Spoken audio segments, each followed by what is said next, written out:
Some strange noises heard around the world the last few weeks, from Arizona to England, and right next door in Manitoba, all showing folks alarmed by what sounds like a noise straight out of a science fiction flick.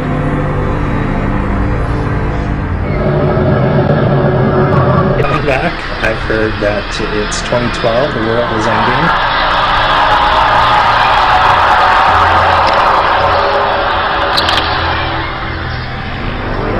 This phenomenon stretched beyond North Battleford.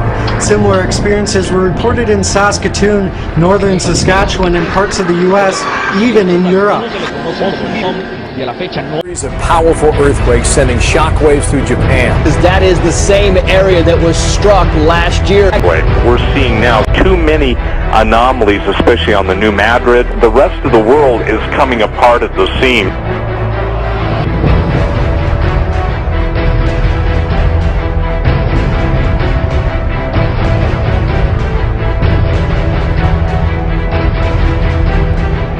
There seems to be a systematic effort to downplay the earthquakes and especially their intensity. And we're now in the realm of lame excuses for everything. You know, it's amazing that people just seemingly take the word of the most pathetic investigative journalism that's ever been seen in the history of the world in the United States.